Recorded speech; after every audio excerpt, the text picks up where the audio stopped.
Hello student, आज अपन revision की series में चैप्टर नंबर 5 के बारे में देखेंगे। Accounting standard and international financial reporting standard IFRS। ये फुल फॉर्म भी पूछी जा सकती है और अकाउंटिंग स्टैंडर्ड को AS कहते हैं और इनको IFRS कहते हैं। फुल फॉर्म पूछी जा सकती है। एक फुल फॉर्म इस चैप्टर में पूछी जा सकती है IASC, international accounting standard committee. कब बनी थी? जून 1973 के अंदर बनी थी। एक गैप मैंने आपको बता ही दिया था, जनरली एक्सेप्टेड अकाउंटिंग प्रिंसिपल। ये फुल फॉर्म भी आप याद कर लेना, इस चैप्टर में भी उसको पूछा जा सकता है। तो सबसे पहले तो आपको ये पूछ सकते हैं इस चैप्टर में कि एडवांटेज क्या है, अकाउंटिंग स्टैंडर्ड क्या है, rules and code of conduct है। तो इससे क्या होता है, अकाउंटेंसी की रिलायबिलिटी और क्रेडिबिलिटी जो है वो बढ़ती है। ठीक है, इससे आपकी अकाउंटिंग में जो रूल्स हैं उनकी कंसिस्टेंसी बढ़ती है और इससे सबसे बढ़िया फायदा होता है to reduce the chances of manipulation and frauds. तो कोई दो अच्छे से याद कर लेना, एक तो रिलायबिलिटी एंड क्रेडिबिलिटी बढ़ती है और reduce the chances of manipulation and frauds. तो ये दो पॉइंट अच्छे से इसमें याद किए जा सकते हैं। और इसके अलावा एक हेल्पफुल टू ऑडिटर, जो CA हैं जो चेक करते हैं, अगर आपके अकाउंट्स जो है अकाउंटिंग स्टैंडर्ड्स और IFRS को फॉलो करते हैं तो ऑब्वियस उनके लिए भी चेक करना बड़ा आसान हो जाता है। इसके अलावा हो सकता है कि टोटल अकाउंटिंग स्टैंडर्ड, वैसे तो टोटल 32 अकाउंटिंग स्टैंडर्ड, इसमें से एक विड्रॉ हो गया था।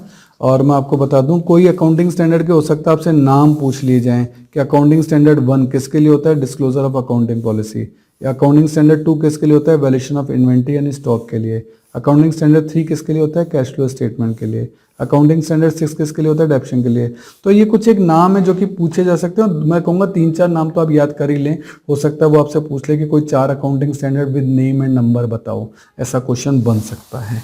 ठीक है, ऐसे मैंने गैप के लिए आपको कहा ही था, जनरली एक्सेप्टेड अकाउंटिंग प्रिंसिपल पूछा जा सकता है, नाम वगैरह। IFRS का फुल नेम जो है वो इस चैप्टर में से पूछा जा सकता है।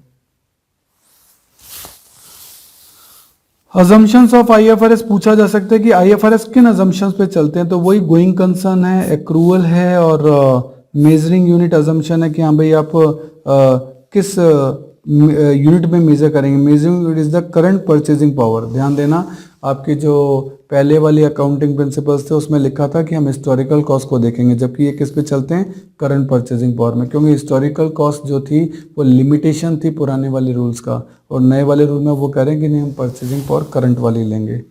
तो बेनिफिट ऑफ IFRS क्यों बनाए जा रहे हैं सर ये IFRS, ये कोई 2-3 आप याद कर सकते हो कि एक तो आपने CA इंडिया से किया, अब आप ऑस्ट्रेलिया, यूरोप या US में काम करना चाहते हैं, तो क्योंकि IFRS तो इंटरनेशनली रिकॉग्नाइज है, तो आपका नॉलेज भी इंटरनेशनली रिकॉग्नाइज हो गया, तो अब आप ग्लोबली काम कर सकते हैं।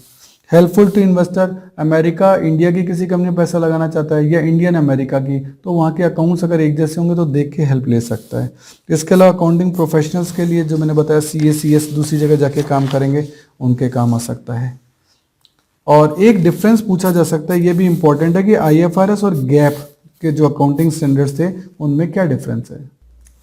तो ये इंपॉर्टेंट क्वेश्चन बन सकता है कि जो IFRS जो है, IFRS are based on principle, तो प्रिंसिपल पे बेस्ड है, जबकि इंडियन गैप और अकाउंटिंग स्टैंडर्ड बेस्ड रूल पर हैं। जो गैप है वो IAS के रूल्स पर हैं और जो कंपनी एक्ट 2013 जो फॉर्मेट अकाउंट्स के बनाता है, IFRS उनको फॉलो नहीं करता।